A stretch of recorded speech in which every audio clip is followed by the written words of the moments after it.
Friends,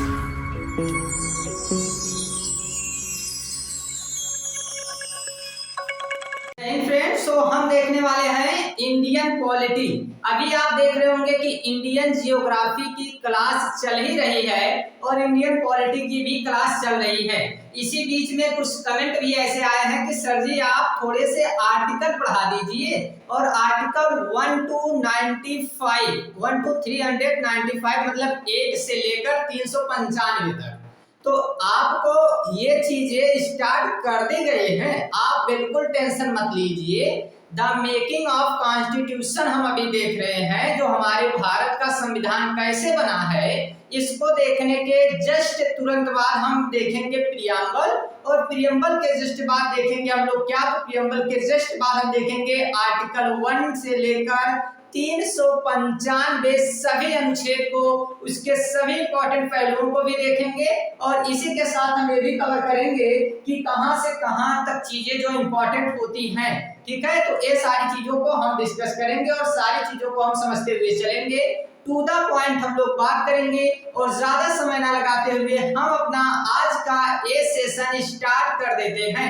ठीक है, देखिए याद रखिएगा कि भाई ये पूरे के पूरे आपकी लाइफ में कभी भी कोई भी चीजें सही और गलत नहीं होती है। सही और गलत लोग नहीं, बस केवल समय होती है। अगर किसी का टाइम सही चल रहा है तो उसके लिए सारे लोग सही होंगे। ठीक है, इसीलिए कहा जाता है कि भाई टाइम केवल सही और गलत होती है, लोग सही गलत नहीं होते हैं। हमने अपनों को बदलते देखा है। टाइम के बदलने पर लोगों के व्यवहार बदल जाते हैं। जब आपका समय आपके परिस्थितियों के हिसाब से ना चल रहा हो, यदि परिस्थितियां विपरीत हों, समय आपके खिलाफ हो, तो लोगों के व्यवहार में बदलाव झलकने लगता है। और ये बदलाव जब दिखाई देता है ना, तो फिर भी सारी चीजें आप कितने भी अच्छे रहें बुरे रहें डजेंट मैटर, लेकिन आपके परिस्थितियां आपके हिसाब से हैं कि नहीं हैं, ये सारी चीजें मायने रखती हैं। एक समय था जब यही इंसान मतलब एक समय में जरूरतों में, हर व्यक्ति के जरूरतों में जब खड़ा रहने वाला, तो बात और व्यवहार में दूसरी चीजें थी। आज जब हमारी जरूरतों को पूरा करने की बात आती है तो फिर व्यवहार में थोड़े से बदलाव दिखाई देते हैं। कुछ अपने ही दूर जाने की बात करते हैं कि भाई शायद उन्हें डर हो इस बात का कि हम क्या करेंगे, कुछ करेंगे कि नहीं करेंगे, उनके हिसाब से कुछ चीजें कर पाएंगे कि नहीं कर पाएंगे। सबकी अपनी अपनी बातें होती हैं, अपने अपने कहने होते हैं, बट ठीक है, संघर्षों का समय है और इन संघर्षों से भी लड़ रहे हैं हम लोग, तो फिर निकलेंगे एक दिन। और संघर्ष की लड़ाई में हार जाने से हार होती है, हार मान लेने से हार होती है, लेकिन लड़ते रहने से कभी हार नहीं हो सकती है। और कुछ को लग रहा है कि अब आखिरी मुकाम पे आ चुके हैं, तो फिर इस बार हारेंगे तो फिर उठ नहीं पाएंगे। इस बार की हार के बाद तो आपको बता देना, अभी तो हमने ढंग से शुरू भी नहीं किया है। अभी तो हमने ढंग से शुरू भी नहीं किया है। अभी तो बस आपको ये सभी ट्रेलर दिखाई दे रहे हैं। हमारे रुआब में आपको कभी कमी नहीं दिखाई देगी। और इसीलिए तो हमने कहा था कि समय पक्ष में हो या विपक्ष में हो, स्वाभिमान से समझौता नहीं होगा, मतलब नहीं होगा। इसीलिए कोई भी टेंशन नहीं लेना है। अगर आप आज भी हमारे साथ खड़े हैं तो बिल्कुल निश्चिंत रहिए, कभी भी आपकी खिलाफत में कोई चीजें नहीं हो सकती हैं। दिन बुरे हो सकते हैं, हम बुरे नहीं हैं। और जो लोग जा रहे हैं, जाने वाले हैं, जिन्हें लगता है कि ठीक है यही अच्छा है इनके लिए, तो फिर आप भी खुश रहिए। सारी चीजें और ये सारी चीजें अब नहीं होती हैं। अब खुश रहो या खफा रहो, बस हमसे दूर रहो और दफा रहो। तो जाने वालों के लिए इतना टेंशन नहीं लेते हैं हम लोग।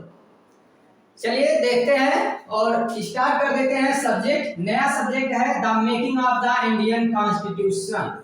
बड़ा प्यारा सा सब्जेक्ट, और अगर समय ने साथ दिया तो इस प्यारे से सब्जेक्ट को प्यारा और बना देंगे। The making of the Indian constitution, making of the Indian constitution, Indian constitution, ठीक है, इंडियन कॉन्स्टिट्यूशन। ध्यान दीजिएगा, इस सब्जेक्ट को हम लोग पूरी तरह से नाम क्या देते हैं, पॉलिटी कहते हैं। पॉलिटी, पॉलिटी कहा जाता है। इसमें पहले पढ़ाया जाता है हिस्टोरिकल, हिस्टोरिकल अंडरपिनिंग, ठीक है, जिसमें ऐतिहासिक पृष्ठभूमि के नाम से जानते हैं। बट हम इन सारे टॉपिक को कवर कर चुके हैं अलग अलग पार्ट में, तो इस पे अभी हम फिर से नहीं जा रहे हैं, क्योंकि यहीं से बार बार स्टार्ट करना हम थक जाते हैं। अब हम चाहते हैं कि हम the making of the Indian constitution यहां से स्टार्ट करते हैं, और यहां से हम सारी चीजों को समझते हुए चलते हैं, और यहीं से ही हम लास्ट तक भी जाएंगे, ठीक है। तो अभी सब चीजों की शुरुआत ही चल रही है, शुरुआत ही तो अभी जारी है, ठीक है। इतना भी जल्दी क्या है, अभी तो जस्ट हमने स्टार्ट किया है, ठीक है। तो स्टार्ट किया है भाई, करे हैं स्टार्ट, तो फिर अंत करेंगे हम लोग। चलिए आते हैं, ये देखिए इंडियन कॉन्स्टिट्यूशन किस तरीके से हमारा संविधान बना है, इन्हीं के बारे में, सारी चीजों के बारे में हम लोग समझने वाले हैं। अंग्रेज बेवकूफ जब यहाँ से छोड़कर जाने वाले थे, तो उन्होंने कहा कि हिम्मत है तो एक संविधान बना के दिखाओ ना। हमने कहा हिम्मत की बात ना करो, संविधान तो ऐसा बना के दिखाएंगे कि पूरे विश्व में ऐसा संविधान नहीं होगा, और हमने कर दिखाया। हमने कर दिखाया। हमारे बाबा साहब डॉक्टर भीमराव अंबेडकर ने जो संविधान रच के दिखाया है, पूरे दुनिया में ऐसा लिखित संविधान कहीं नहीं है, और ना कहीं है, ना कोई बना सकता है अभी तक, ठीक है। तो ये चीजें हम लोगों के कॉन्स्टिट्यूशन में झलकती है, और यही चीजें अच्छी भी हैं। तो इसी के बारे में हम लोग सारी चीजें समझने वाले हैं, टू द पॉइंट। भारत के संविधान के बारे में पढ़ेंगे, और भारत के संविधान के बारे में अगर पढ़ना है तो पहली पॉइंट इसमें क्या याद रखनी है आपको, पहली पॉइंट यहां से याद रखनी है कि भाई पहली बार इस संविधान का विचार लेके कौन आया। तो पहली बार अगर हम बात करते हैं ना, तो पहली बार इस संविधान का विचार लाने वाले, इस पूरे संविधान का विचार लाने वाले कौन थे, तो एक व्यक्ति जिनका नाम है एम.एन. राय, ठीक है, एम.एन. राय। पहली बार एम.एन. राय ने क्या किया था, एक विचार लाया था। एम.एन. राय ने पहली बार एक विचार लाया था, इंडियन कॉन्स्टिट्यूशन के इस संविधान सभा का विचार लाया, और पहली बार 1934 ईस्वी में। तो पहली बार 1934 ईस्वी में वामपंथी दल के नेता एम.एन. राय ने एक विचार लाया था, संविधान सभा की बात की उन्होंने कहा कि भाई हम लोग क्या करते हैं, हम लोग ये संविधान सभा जैसी विचार उन्होंने प्रस्तावित किया, जिसके आधार पे संविधान सभा बनाई जाएगी, संविधान बनेगा, ये सारी बातें इसमें आती हैं, ठीक है। तो ये तो पहली बार इन्होंने कहा, लेकिन अगर हम बात करते हैं तो इसे आधिकारिक तौर पे संवैधानिक रूप से अगर करते हैं बात, तो 1935 में इसे क्या किया गया, तो 1935 में कांग्रेस के द्वारा, 1935 ईस्वी में कांग्रेस के द्वारा इसे आधिकारिक तौर पर इसकी मांग रखी गई, ठीक है, आधिकारिक तौर पर इसकी मांग रखी जाती है, आधिकारिक तौर पर 1935 ईस्वी में कांग्रेस के द्वारा इसकी मांग रखी जाती है, और ये पहली बार ही मांग रखी गई थी, ठीक है, पहली बार ये मांग रखी जाती है आधिकारिक तौर पर कि भाई हम लोग ना अपने लिए क्या करेंगे, एक संविधान बनाएंगे। 1935 ईस्वी में ये बात की जाती है पहली बार, ठीक। इसी के साथ अगर हम देखते हैं तो 1946 ईस्वी में, 1946 ईस्वी में कैबिनेट मिशन के द्वारा, कैबिनेट मिशन के तहत कैबिनेट मिशन के तहत क्या बनता है? संविधान सभा बनती है। संविधान सभा बनती है। संविधान सभा का क्या मतलब है? तो जो हमारे देश का ये संविधान बनाने का काम करेगी, ऐसे सदस्यों की असेंबली को, ऐसे सदस्यों की सभा को हम नाम क्या देते हैं? संविधान सभा कहते हैं। उसे कॉन्स्टिट्यूशन असेंबली के नाम से जाना जाता है, संविधान सभा के नाम से उसे जाना जाता है, जो संविधान बनाने का काम करेगी। ठीक है, इसमें अगर हम बात करते हैं तो पूरे के पूरे हमारे इस संविधान सभा में अगर हम बात करें तो इसमें कुल कितने लोग थे? तो 389 पीपल थे। ठीक है, यानी कि अगर हम बात करें तो 389 सदस्य इसमें थे। टोटल 389 सदस्य थे इस संविधान सभा में अगर बात की जाए, जिसमें से 296 सदस्य कौन थे? तो 296 सदस्य ब्रिटिश भारत से थे। ब्रिटिश भारत से 296 सदस्य थे। और अगर बात करते हैं तो 93 मेंबर्स कौन थे? तो 93 सदस्य जो थे ये कहां से आए थे? ये देशी रियासतों से आए थे। तो रियासतों से आए थे 93 सदस्य, और 296 सदस्य कहां से आए थे? तो 296 सदस्य आए थे ब्रिटिश भारत से। देशी रियासतें, इसमें इसका क्या मतलब है? तो देशी रियासतों का मतलब इसमें हो जाएगा कि जहां पर किसी भी तरीके से ब्रिटिश सरकार का ना बल्कि राजाओं का अपना चलता था अधिकार, उसे हम लोग देशी रियासत के नाम से जानते हैं। तो यहाँ पे इस तरीके से सदस्य थे। लेकिन हम बात करें अगर, तो विभाजन के बाद जब ये विभाजन हो जाता है, भारत विभाजन हो जाता है, तो इस भारत विभाजन के बाद केवल और केवल कितने सदस्य बनते हैं? तो 299 सदस्य बच जाते हैं। 299 सदस्य यहाँ पर बच जाते हैं। 299 सदस्य। ठीक है, तो 299 सदस्य यहाँ बचते हैं। कब? जब विभाजन हो जाता है, तब की बात हम लोग कर रहे हैं। तो विभाजन के बाद केवल 299 सदस्य बचते हैं, जबकि विभाजन के पहले अगर हम लोग बात करते हैं कितने सदस्य थे, तो यहाँ पे सदस्य थे 389, जिसमें से 296 सदस्य ब्रिटिश भारत से और 93 सदस्य देशी रियासतों से लाए गए थे। पहली बार यमन राय ने संविधान सभा की मांग की थी, जिसे आधिकारिक तौर पर कांग्रेस ने 1935 ईस्वी में मांग किया, और इसी को 1946 के तहत कैबिनेट मिशन के द्वारा बनाया गया, और यही आगे चलकर क्या करती है? संविधान का निर्माण करती है। नोट करना है सही पॉइंट को। ठीक है, नोट करेंगे आप लोग, और कितने समय में नोट करेंगे? तो फटाफट नोट करेंगे इसे। और हम लोग क्या करते हैं भाई, तो आप नोट करिए इसे जितना जल्द हो सके। ठीक है, अगर हो गया है तो हम लोग आगे बढ़ जाते हैं और इसके बारे में अब कुछ इंपॉर्टेंट बात और याद रखते हैं। चलिए, अब तो बात हो गई संविधान सभा की। हाँ जी सर जी, संविधान सभा की बात आप कर रहे हैं। तो संविधान सभा अगर बन रही है तो इसके बारे में क्या क्या बात बताएंगे?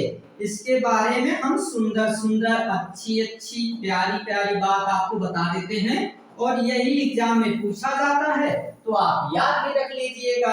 अच्छा सर, अगर ऐसी ही बात है तो आप बताइए ना, हम याद रखते हैं। तो फिर बता रहे हैं आपको।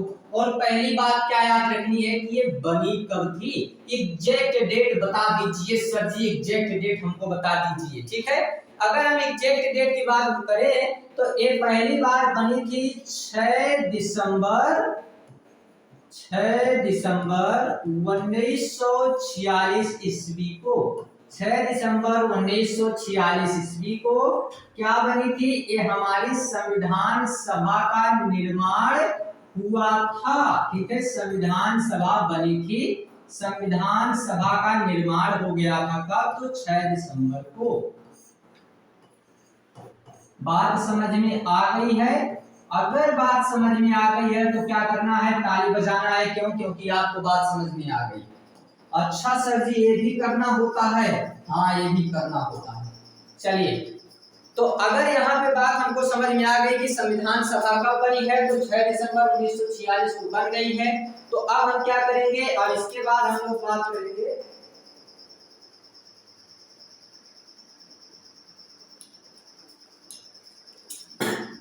इसके बाद हम लोगों को क्या बात करना है। तो इसके बाद वाटर प्ले कह रहे थे, ठीक है, प्यास लग गई तो हमें लगा कि बता देते हैं ताकि पानी आ जाए। तो फिर इसके बाद आज भूल गए थे यहाँ रखवाना, ठीक है, तो फिर अभी पी लेंगे तो चलता रहेगा। तो संविधान सभा यहाँ पे बन जाती है 1946 ईस्वी में, और यही 9 दिसंबर को पहली बार बैठक होती है। 9 दिसंबर को पहली बैठक हो जाती है। अच्छा सर, 9 दिसंबर को पहली बैठक हुई थी, आप भी गए थे? हाँ, हम भी गए थे। 9 दिसंबर 1946 ईस्वी को पहली बैठक होती है। पहली बैठक, पहली बार नेता जितने थे हमारे देश की, ये अच्छे नेता हैं, इनको हम दिल से धन्यवाद देते हैं, इनका मान सम्मान करते हैं। इन्हें हम अगर बात करें तो पूरे देश में सभी नेताओं में सबसे सर्वश्रेष्ठ मानते हैं। लेकिन आज के नेताओं से हम क्यों बार बार रूठे रहते हैं? क्योंकि आज के नेता नेतागिरी से ज्यादा वे लोग भ्रष्टाचारी में लगे रहते हैं, इसीलिए हम लोग उनसे हमेशा जो है रूठे रहते हैं, ठीक है। यही वजह रहती है हम लोगों के नाराज होने की, ठीक है, ये वजह रहती है, यहाँ से हमेशा इन लोगों से नाराज रहते हैं हम लोग।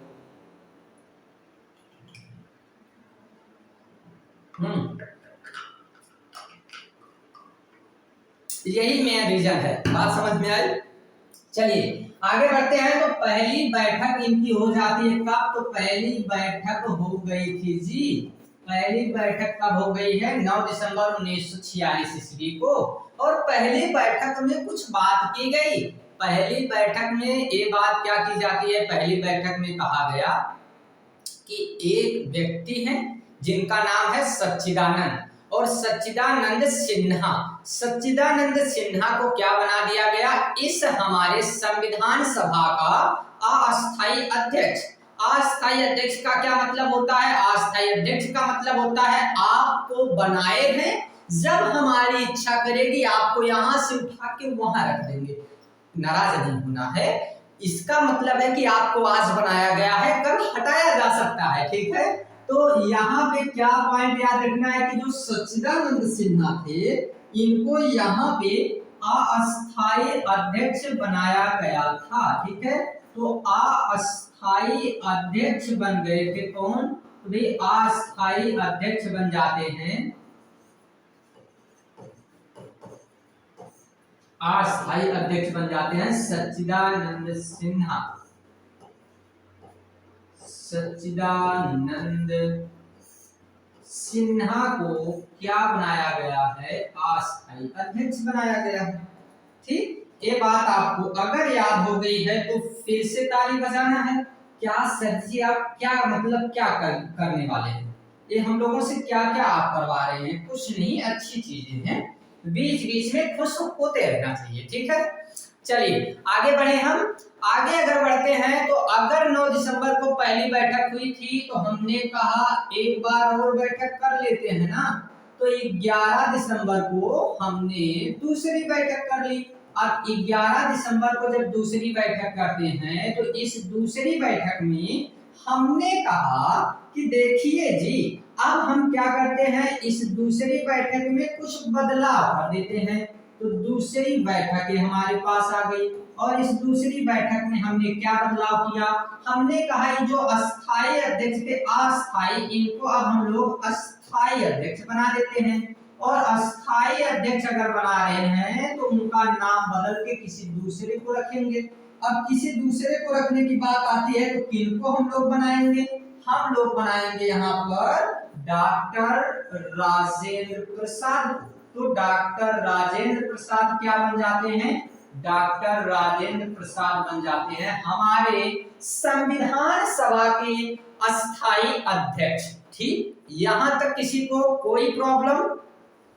किसी को कोई प्रॉब्लम हो यहां तक तो बताते रहिएगा।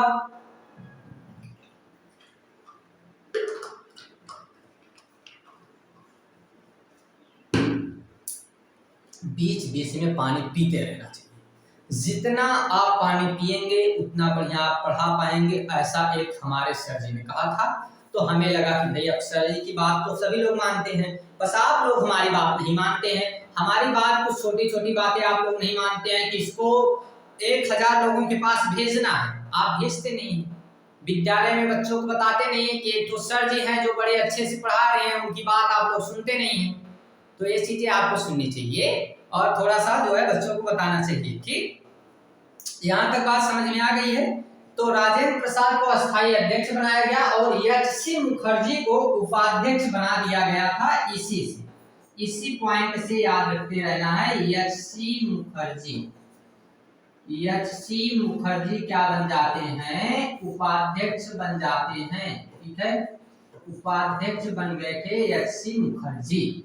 ठीक, और अगले पॉइंट में अब क्या याद रखना है आगे, तो आगे हम समझते हैं। अब 11 दिसंबर हो गया, तो अब 13 दिसंबर क्या सर जी रीजनिंग पढ़ा रहे हैं? 9 के बाद 11, 11 के बाद 13, मतलब क्या करने वाले हैं? हाँ, रीजनिंग भी तो हमने आपको पढ़ा दिया है, अभी रीजनिंग भी तो आपको पढ़ाई रहे हैं, साथ में सारी चीजें चल रही है। ठीक है, तो सारी चीजें आपको पढ़ाई जा रही हैं, ऐसे घबराना नहीं है। तो 13 दिसंबर के दिन फिर से बैठक होती है और ये जो 13 दिसंबर की बैठक हुई, इसमें क्या हुआ, तो एक व्यक्ति आ गए। कौन?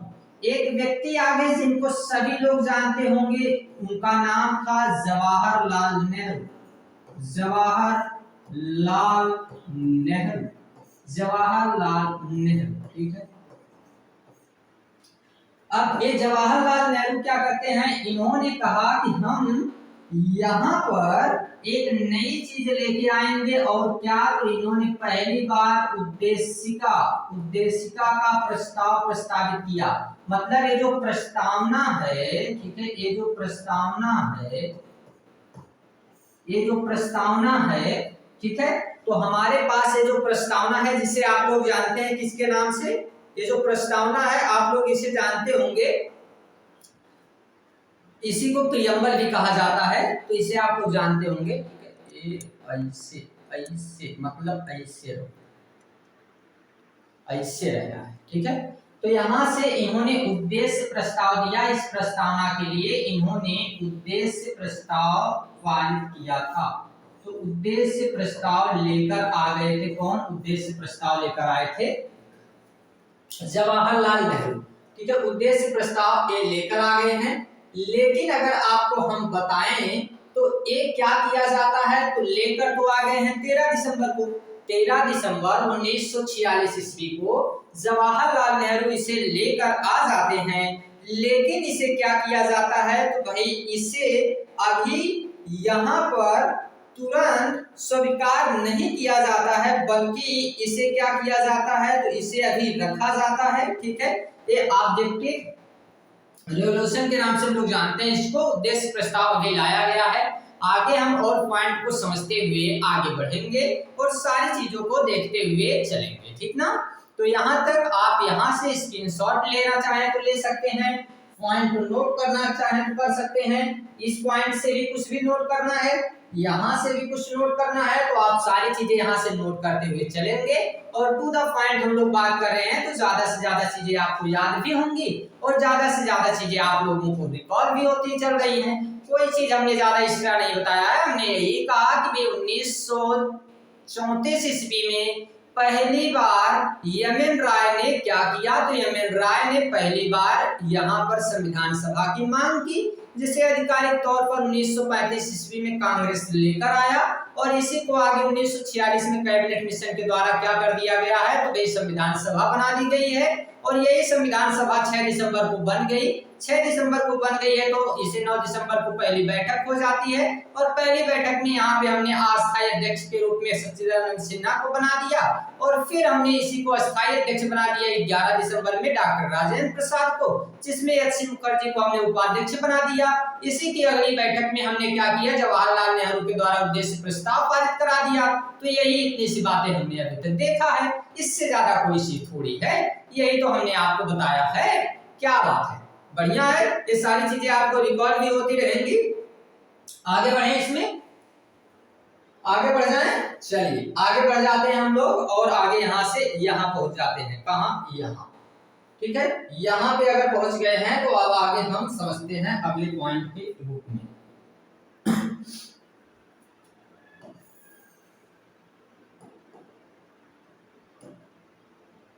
देखिए 13 दिसंबर को जो इन्होंने उद्देश्य प्रस्ताव लाया है, अब इसी को अगर हम बात करें तो ये पूरा का पूरा हमारा जो उद्देश्य प्रस्ताव है ये अपनाया जाएगा कब?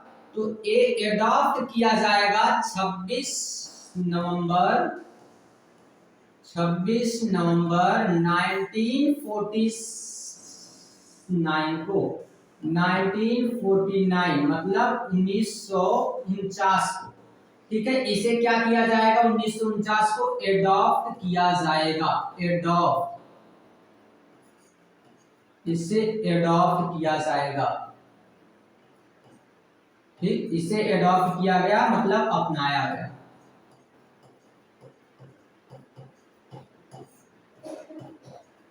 इसे अपनाया गया 26 नवंबर 1949 ईस्वी को इसे अपनाया गया है। ठीक, लेकिन अगर बात करते हैं तो पूरे के पूरे इस संविधान सभा में, एक संविधान सभा की अंतिम बैठक कब हुई है? तो 24 जनवरी 1950 ईस्वी को इसकी अंतिम बैठक होती है।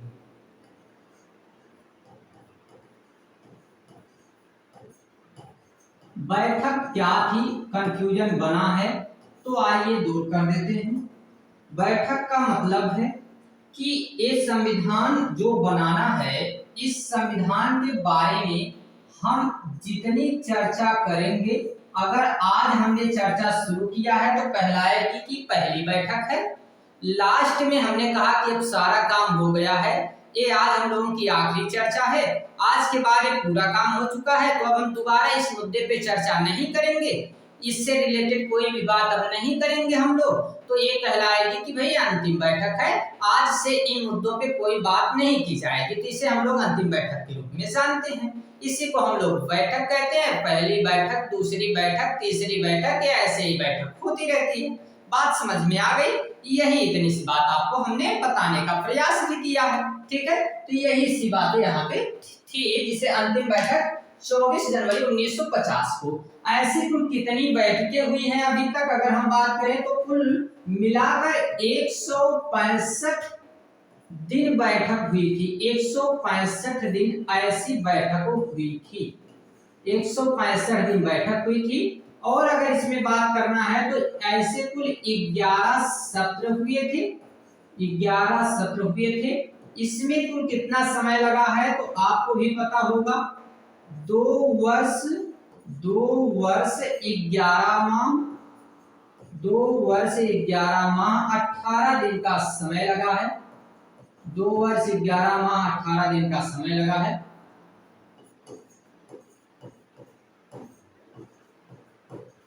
ठीक, इसमें और अगर आगे हम बात करें तो क्या क्या चीजें याद रखनी है, तो इस पूरे संविधान में 165 दिन बैठक, 11 सत्र हुए, 2 वर्ष 11 माह 18 दिन को इसमें इतना समय लगा, और 24 जनवरी को ही क्या हुआ था? 24 जनवरी को ही इस पे साइन की गई थी, मतलब हस्ताक्षर किया गया था। 24 जनवरी 1950 को ही इस पे हस्ताक्षर हुआ था, और इस पे जो हस्ताक्षर हुआ था 284 लोगों ने इस पे हस्ताक्षर किया है। 284 सदस्य इस पे हस्ताक्षर किए थे।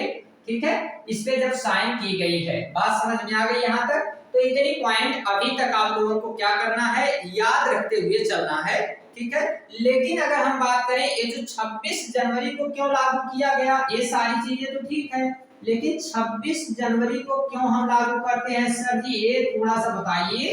तो 26 जनवरी 1950 को हमने किया इसको लागू, इसके पीछे क्या रीजन है? इसके पीछे रीजन कई हैं, बट हम एक इंपॉर्टेंट रीजन आपको बताते हैं जो ज्यादा जरूरी माना जाता है। वो क्या है? वो रीजन ऐसा है कि 1929 का यहाँ लाहौर में चल रहा था अधिवेशन, लाहौर में चल रहा था कांग्रेस अधिवेशन 1929 में, ठीक है। कांग्रेस अधिवेशन चल रहा है और ये लाहौर कहाँ है, तो लाहौर यहाँ है और इसी लाहौर में अधिवेशन चल रहा था, इस लाहौर वाले क्षेत्र में यहाँ पर, ठीक है। यहाँ पे चल रहा था अधिवेशन, ये है लाहौर।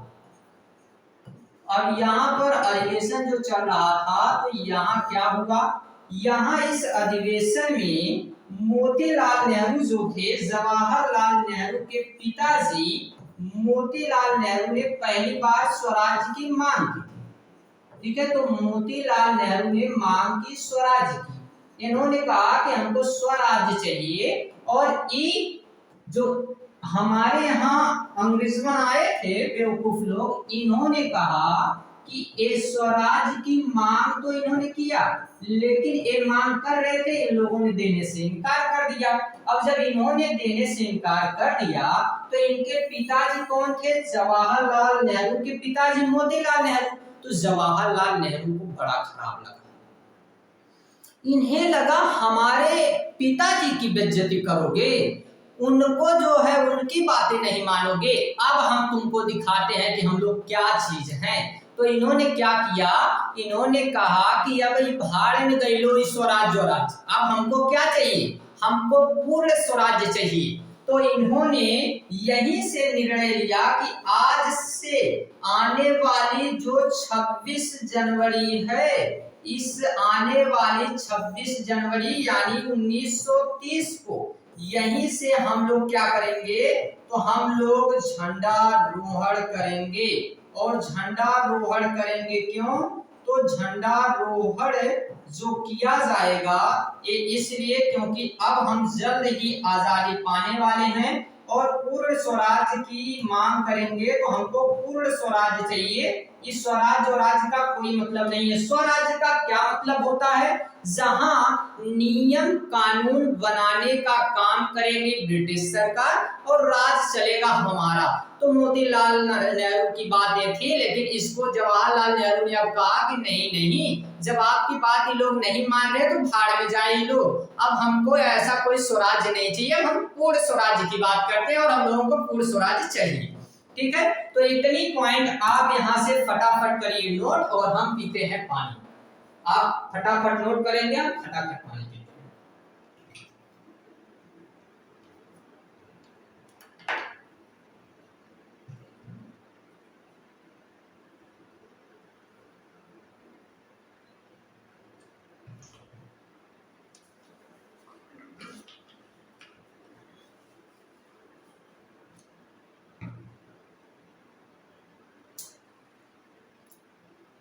आरंभ है प्रचंड,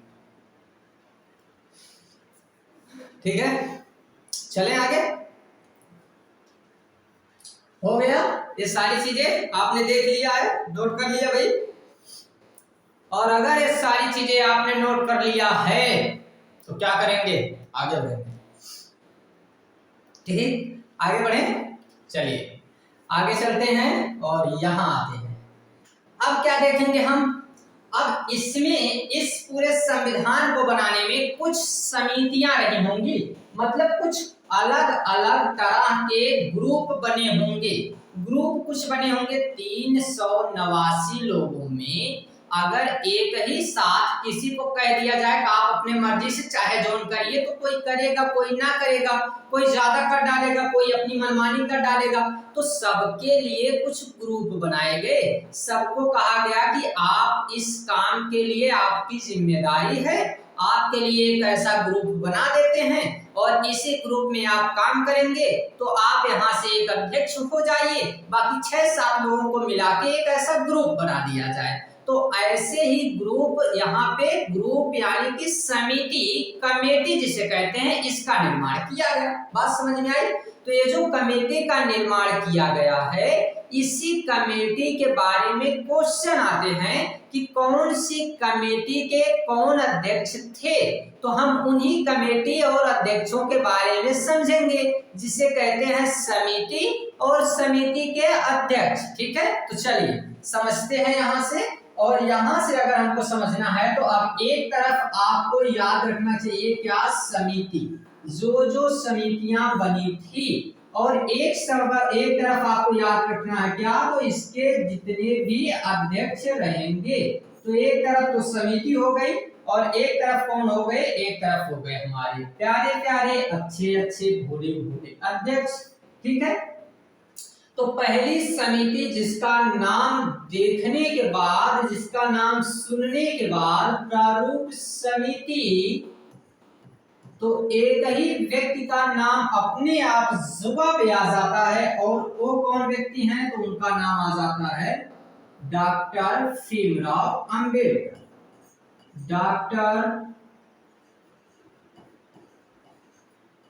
भीमराव अंबेडकर।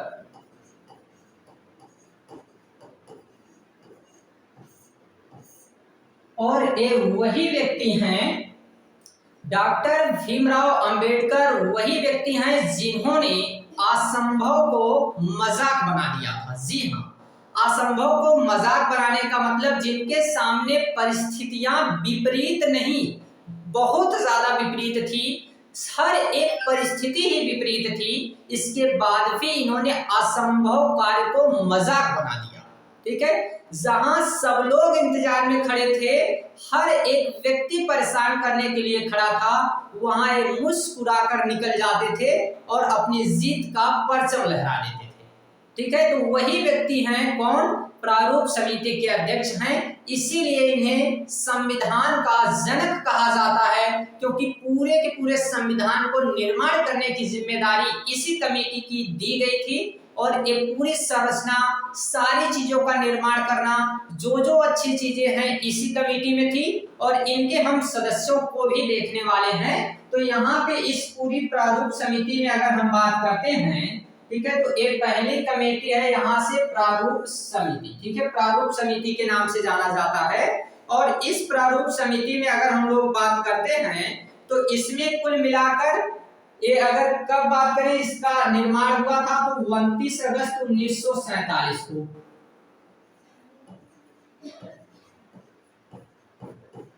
29 अगस्त 1947 ईस्वी को इसका निर्माण हुआ। ठीक है, 29 अगस्त 1947 ईस्वी को इस कमेटी का निर्माण हुआ। इसमें कुल 7 मेंबर थे। ठीक है, इनको लेकर कुल 7 सदस्य थे। 7 सदस्यों की ये समिति थी। 7 सदस्य थे, जिसमें से एक सदस्य थे, मतलब जो अध्यक्ष के रूप में थे, जिनका नाम हमने वहां पर ही देख लिया है। ठीक है, तो डॉक्टर B.R. अंबेडकर, ये तो अध्यक्ष थे। आगे अगर बात करते हैं तो ऐसे ही 6 सदस्य और थे इसमें, और वो 6 सदस्य कौन कौन हैं, तो 6 सदस्य में आ जाते हैं, एक थे एन गोपाल स्वामी अयंकर, दूसरे नंबर पे आएंगे एन गोपाल स्वामी अयंकर।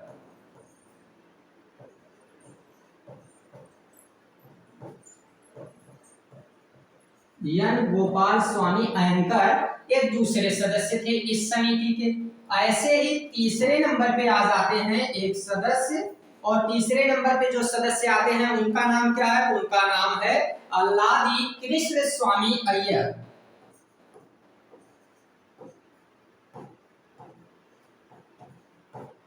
अल्लादी कृष्ण स्वामी अय्यर, ये तीसरे सदस्य थे।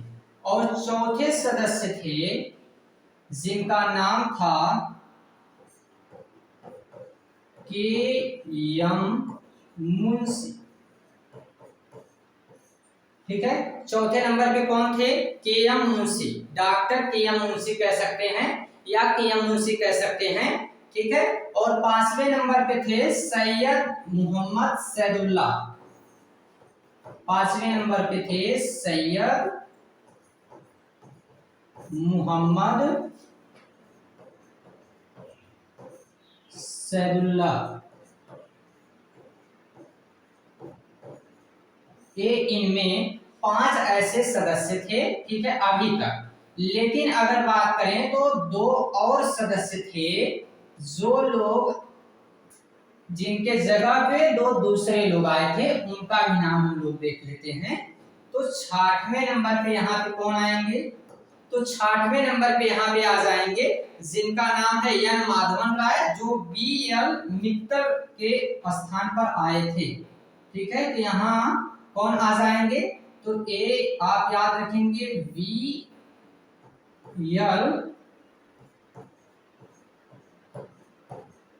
मित्तर के स्थान पे आए थे एन माधवन राय। एन माधवन राय ये आए थे बी.एन. मित्तर के स्थान पर आए थे, जो 66वें नंबर के सदस्य इसमें रहते हैं, ठीक है। ऐसे ही टी.टी. कृष्णाचारी थे, जो टी.पी. खेताना के स्थान पे आए थे। तो 7वें नंबर पे टी.पी. खेताना के स्थान पे आए हैं। टी.पी. खेताना, इनकी मृत्यु हो गई थी, तो इनके स्थान पे आ गए थे कौन? टी.पी. खेताना के स्थान पर टी.टी. कृष्णाचारी।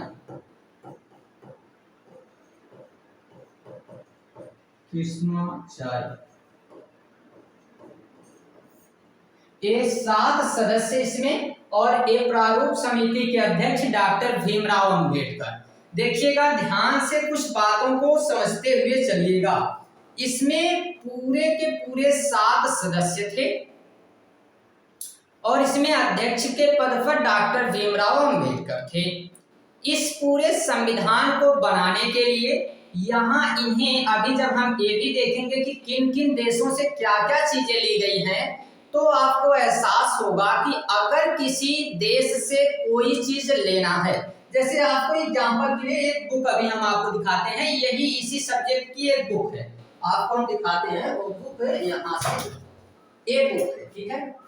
ये बुक है जिसे हम लोग जानते हैं राज्य व्यवस्था के नाम से, ठीक ना। ये बुक है, आपको एक भारत की राज्य व्यवस्था के नाम से जो बुक दिखाई दे रही है, इस बुक में अगर हम बात करें आपसे, तो इस बुक में अप्रोक्सीमेट, इस बुक की अगर हम बात करते हैं तो इस बुक में अप्रोक्सीमेट कितने पेजेस होंगे, आप एक अंदाजा लगाइएगा, ठीक है। इस बुक को अकेले भारत के संविधान के बारे में पढ़ने के लिए सारी चीजें इसमें जो हैं, ठीक है। एक बुक में अगर हम बात करते हैं कि आपको सिंपली पढ़ना है, तो आप बता दीजिए एक जगह इसमें से जो जो अच्छी चीजें हैं वो निकालने के लिए आपको पढ़ना पड़ेगा। और दूसरी बात, आपके पास समझ होनी चाहिए कि क्या अच्छी है क्या बुरी है, उसमें संशोधन करके अपने संविधान में लिखना है, अपनी एक नई बुक में आपको लिखना है। तो भाई आप जो लोग ये कहते हैं कि केवल एक नकल किया गया है, हम अपने संविधान को दूसरे के संविधान से नकल करके लाए हैं, औकात है आपकी। शब्द कड़वे हैं लेकिन हैं, सच्चे शब्द हैं, है औकात किसी की। इतने देशों का संविधान पढ़ा गया था ना, आप अपने देश का संविधान, यही भारत का संविधान, संविधान तो बहुत बड़ी बात है, प्रस्तावना जो कहते हैं कि कॉपी करके लाया गया है, प्रस्तावना पढ़ लीजिए। प्रस्तावना अकेले पढ़ के समझा दीजिए बच्चों की, तो आपकी काबिलियत हम मान जाए। और बात की जाती है कि सारी चीजें कॉपी करके लाई गई है, भाई कॉपी नहीं की गई है, हर एक जगह के संविधान को पढ़ा गया, अच्छी चीजों को देखा गया कि हमारे देश के लिए क्या अच्छा होगा, वो चीजों को यहाँ पे लाया गया है। उसको कहा जाता है कि भाई हम लोग सभी जगह से, अगर आप खादान में जा रहे हैं, वहां से हीरा ढूंढना सबके बस की बात नहीं है, सब जाकर कुछ दूसरा ही ढूंढने लगेंगे, तो काबिलियत तो होनी चाहिए। तो ये सारी चीजें हमारे देश के इन महान लोगों में था, ये लोग जन्म नहीं लिए थे। अंबेडकर जी के ऊपर कई बार लोगों के आरोप लगाए जाते हैं कि ऐसे थे वैसे थे, अपना नया देश बनाना चाहते थे। अगर वे नया देश बनाने पे आते ना, औकात थी किसी की कोई रोक लेता, किसी के बस की बात नहीं थी। और वे जन्म नहीं, समझ लीजिए कि अवतार लिए थे, ऐसे ऐसे लोगों का जन्म नहीं होता। अवतार होता है कि जो इतना बड़ा सब कुछ दे के चले गए। आज एक महिला थी, एक हमसे मिली थी एक महिला, एक बार बोल रही, जानते हैं आप लोग बात करते रहते हैं, कोई बात ऐसे ही चल रही थी, अंबेडकर जी की बात वहां पे कोई चल रही थी, तो बोल रही कि अंबेडकर जी की बात करते हैं, भगवान की पूजा हम लोग इसलिए करते हैं, भगवान ने हमको ये दिया है, वो दिया है, इससे मान लेते हो, इससे मान लेते हैं। हमने कहा है जो सारी चीजें आपको बोला रही है ना, ये अकेले एक व्यक्ति के द्वारा की गई, और वो अकेले एक व्यक्ति डॉक्टर भीमराव अंबेडकर हैं। वरना महिलाओं के साथ जिस तरीके के व्यवहार होते थे, हम उसी भारत के लोग हैं। यहाँ अंग्रेज आबर बाबर झाबर ये सब नहीं आए थे जिस समय में सारी चीजें चलती थी, सती प्रथा से लेकर सारी चीजें। जहाँ हम महिलाओं को देवी मानते हैं, उन्हीं महिलाओं को जिंदा जला दिया जाता था, और वो सारी चीजें सही करने वाले एक अकेले व्यक्ति कौन थे? डॉक्टर भीमराव अंबेडकर, जिन्होंने इतना सब कुछ किया है। इसके बाद आज हम लोग बोल पा रहे हैं, यहाँ पे हम हैं, हम पढ़ा रहे हैं। इसका भी एकमात्र अगर कोई रीजन है तो यही। और ये बातें कुछ लोगों को बुरी लगती हैं, और अगर बुरी लगती हैं तो उनको बुरे लगाने के लिए है, ठीक है। ऐसा नहीं कि अगर भाई हमने कह दिया था फिर ऐसा नहीं कहेंगे, ऐसा नहीं कहेंगे, ठीक है। चलिए आगे बढ़ते हैं, और आगे हम लोग आ जाते हैं अपने अगले पॉइंट पे। तो ये प्रारूप समिति के बारे में इतनी सी चीजें आपको याद रखना है। आगे बढ़ जाते हैं, और आगे अगर हम लोग बढ़े तो यहाँ पे क्या क्या चीजें याद रखनी है। तो अब एक बनते हैं संवैधानिक सलाहकार, ठीक है। अगली समिति अभी हम बात करेंगे, अगली समिति कौन सी है, तो अगली समिति देख लेते हैं। अच्छा, पहले समिति देख लें, दूसरी समिति कौन सी है। तो दूसरी समिति यहाँ पे आ जाती है, दूसरे नंबर की समिति, जिसे कहा जाता है संघ शक्ति समिति।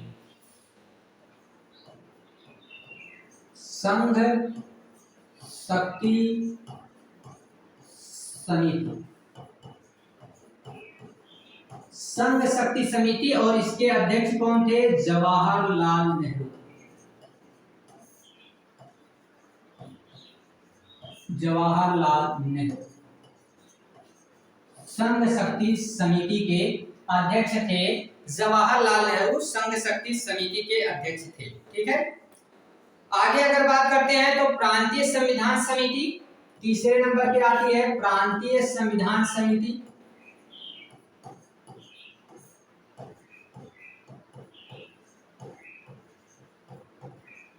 प्रांतीय संविधान समिति, और इसके अध्यक्ष थे डॉक्टर नहीं बल्कि सरदार पटेल जी को याद रखिएगा, सरदार पटेल।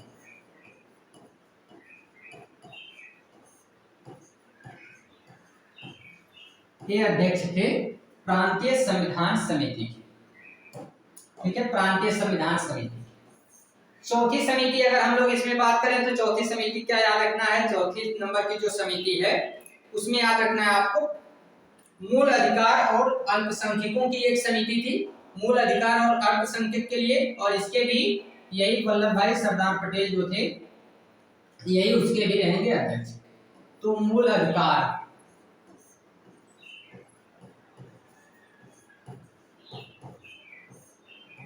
और अल्पसंख्यक के लिए,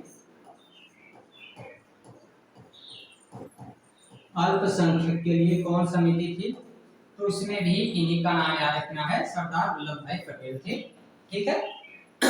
इनका नाम यहाँ पे याद रखना है।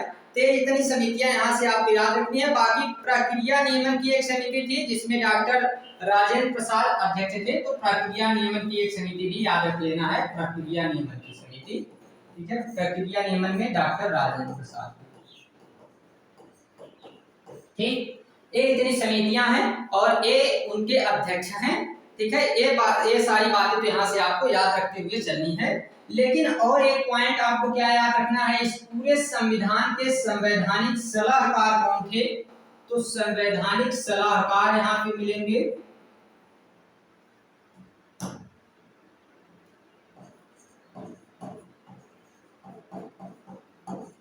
संवैधानिक सलाहकार, और इनका नाम था वी.एन. राव।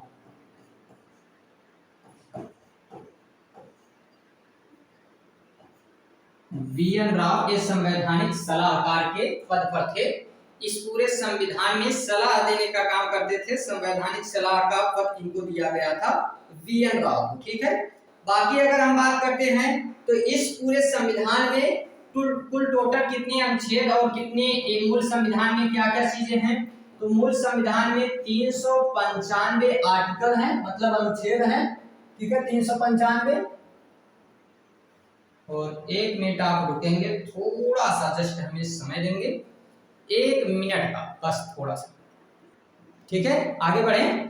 तो यहाँ पे अब 395 मूल अधिकार मतलब मूल संविधान में अनुच्छेद हैं, और इसमें अगर हम बात करते हैं तो 22 क्या है, इसमें भाग हैं, भाग थे उस समय। और इसमें उस समय अगर हम बात करते हैं, ठीक है, पूरे मूल संविधान में हमारे तो 8 अनुसूचियां थी, आज 12 हो गई हैं। पहले इसमें 8 अनुसूचियां थी।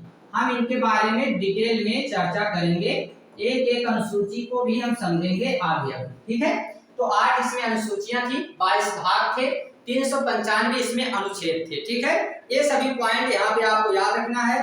बाकी अगर हम बात करते हैं तो हमारे संविधान सभा का प्रतीक क्या था। तो संविधान सभा का प्रतीक इसमें क्या है, तो संविधान सभा का प्रतीक है, संविधान सभा का प्रतीक क्या था, प्रतीक चिन्ह। तो संविधान सभा का प्रतीक चिन्ह हाथी था। ठीक है, हाथी संविधान सभा का प्रतीक चिन्ह था। ठीक है, ये सारी चीजें आपको याद रखना है। बाकी इसमें अगर हम बात करते हैं तो भाई कुछ लोग ये भी कहते हैं कि ये पूरे संविधान में आपने जो जो चीजें बताई ये अलग मुद्दा है, एक ये बता दीजिए कि कौन हाथ से लिखा था। ये भी बहुत बड़ा मुद्दा रहता है। तो हाथ से लिखने वाले एक व्यक्ति थे जिनका नाम था प्रेम विहारी नारायण रायजादा। प्रेम विहारी नारायण रायजादा ये सुलेखन करने वाले व्यक्ति थे, हाथ से टाइपराइटर की भूमिका निभाने वाले व्यक्ति जिनका नाम है प्रेम विहारी नारायण रायजादा। ठीक है, तो ये भी आप एक जगह याद रख लीजिएगा, जो सुलेखक थे। नहीं तो ये परेशानी कई बार पड़ जाती है कि ये तो आपने बताया ही नहीं, तो देख लीजिए ना, सुलेखक प्रेम विहारी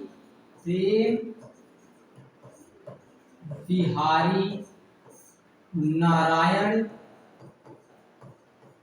रायजादा।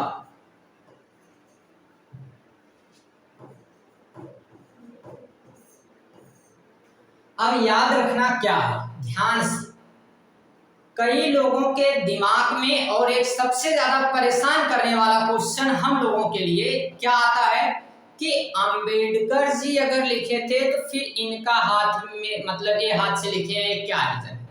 एक कमेंट हमारे यहाँ भारी भरकम कमेंट आया था 2 पेज कि सर जी, एक सर जी हैं हम लोगों को ऐसे कहते हैं, बताइए हमको क्या चीजें हैं, क्या सही है। तो बाबू सही यही है कि हम पढ़ा रहे हैं। अब यहाँ एक हम टाइप राइटर रखे हैं, ये जो चीजें हम बताते हैं वो टाइप कर देते हैं। तो जो जो चीजें हम कहेंगे वो टाइप कर देंगे। तो ये बताइए, ये पूरी क्लास इनकी है कि हमारी है? भूमिका उनकी भी है, हम मानते हैं भूमिका इनकी भी है, लेकिन यहाँ पे जो हम पढ़ा रहे हैं तो ये हमारी पढ़ाई हुई क्लास कही जाएगी कि उनकी। तो जो हम कह रहे हैं वो टाइप करते हैं। तो सारी चीजें की गई हैं यहाँ पर और टाइप करने का काम किए हैं इस साहेब, इसलिए इनका नाम भी उसमें रखा जाता है। भूमिका इनकी भी खूब है, तो इसीलिए नाम दिया जाता है कि टाइप राइटर की भूमिका इनकी थी। और बाकी जो चीजें पूरा जो बताया जाता है संविधान का जनक, इसीलिए उनको कहा जाता है। ठीक है, तो ये यहाँ तक का मुद्दा अभी तक हमने जो समझा है। अभी भाई इतने पे रुकने वाला नहीं है, अभी ये क्लास इतनी लंबी चल सकती है कि जिसका आपको अंदाजा भी नहीं होगा। ठीक है, आपको इसका अंदाजा नहीं होगा। और एक केवल लास्ट पॉइंट याद रख के फिर हम इस क्लास को करेंगे क्या, द एंड करेंगे और आगे देखेंगे संविधान के स्रोत के बारे में, वो कल की क्लास। एक आखिरी पॉइंट क्या याद रखना है कि अधिकतर नियम 26 नवंबर 1949 से लागू कर दिए गए थे, जिसमें कुछ आर्टिकल थे, जैसे नागरिक से जुड़े हुए कुछ आर्टिकल जितने थे, ठीक है, ये जितने 11 तक के आर्टिकल लगभग, और फिर इसमें 324 हो गया, 391, 92, 93 हो गया, 80 हो गया, ठीक है, ये सब आर्टिकल इसमें जोड़ दिए गए थे। कब? ये सभी आर्टिकल जोड़ दिए गए थे, मतलब उसी समय से लागू थे। बाकी सभी आर्टिकल और सारे नियम सब लागू कब किए गए हैं? तो बाकी सभी को लागू किया गया है 26 जनवरी 1985, ठीक है। और अगर नागरिकता, चुनाव, अस्थायी संसद, ये सब तुरंत से लागू थे, इन सभी को तुरंत से लागू कर दिया गया था। तो आगे हम बात करेंगे संविधान सभा में क्या क्या चीजें, क्या स्रोत, कहां से हम संविधान लाए हैं, किन किन देशों से क्या चीजें लाई गई हैं। जैसे इसमें 1935 से बहुत सारी चीजें लाई गई हैं, ब्रिटेन से बहुत सारी चीजें लाई गई हैं, कनाडा से बहुत सारी चीजें लाई गई हैं, अमेरिका से कुछ चीजें लाई गई हैं। इसमें बात करेंगे हम लोग तो दक्षिण अफ्रीका से कुछ चीजें लाई गई हैं, तो ऑस्ट्रेलिया से भी लाई गई हैं। इन सारी चीजों के बारे में हम लोग बात करेंगे अगली क्लास में। तो हम लोग यहाँ पे अभी तक जितनी चीजों के बारे में बात कर लिए हैं, ये यहाँ की पॉइंट थी, और अब जो हम बात करने वाले हैं वो कल की पॉइंट पे बात करेंगे। जो चीजें हमको समझना है कल के लिए, वो वहां पे हम लोग समझेंगे कल के लिए, ठीक ना। लेकिन इससे पहले भाई क्या चीजें करना है, तो इससे पहले कुछ नहीं करना है, ठीक। और कुछ लोग बीच बीच में समय के साथ चेंजिंग, वो सारी चीजें चलती रहेंगी, तो उनका चलते रहना है। उनके लिए बस इतनी छोटी सी बात यही थी कि जहां तक मुमकिन हो वहां तक चलो, समय बदल जाए तो तुम भी बदल जाना। समय जहां तक चल रहा है वहां तक तो चल सको, जहां तक मुमकिन हो। कुछ लोग कहते हैं आगे की परिस्थिति बड़ी विपरीत होगी तो कैसे रह सकते हैं, तो फिर अभी से हम लोग चले जाते हैं। तो फिर भाई जहां तक मुमकिन हो वहां तक तो चलो, समय बदल जाए तो तुम भी बदल जाना। और अगर जाने की इतनी ही जल्दी है तो चले जाओ, ठीक है, तो कोई दिक्कत नहीं है। ये सारी चीजें चलती रहती हैं। और हम लोग क्या करते हैं, अगले पॉइंट पे आ जाते हैं, और अगले पॉइंट हमारे पास अभी के लिए नहीं है। अभी के लिए इसको स्टॉप करेंगे, ये पूरा का पूरा वीडियो ट्रांसप्लांट करेंगे किसी दूसरे डिवाइस में, और इसके बाद फिर जो है हम लोग दूसरा वीडियो बना सकते हैं, मतलब फिर से आपको पढ़ा सकते हैं। तो चलिए, आज लाइव को बहुत बहुत धन्यवाद भाई। ये 57-58 मिनट का वीडियो, इसमें बीच में नहीं काटी एक बार, हम बड़े खुश हो गए हैं, ठीक है। तो चलिए मिलते हैं अगली क्लास में, तब तक के लिए thanks, take care, bye bye.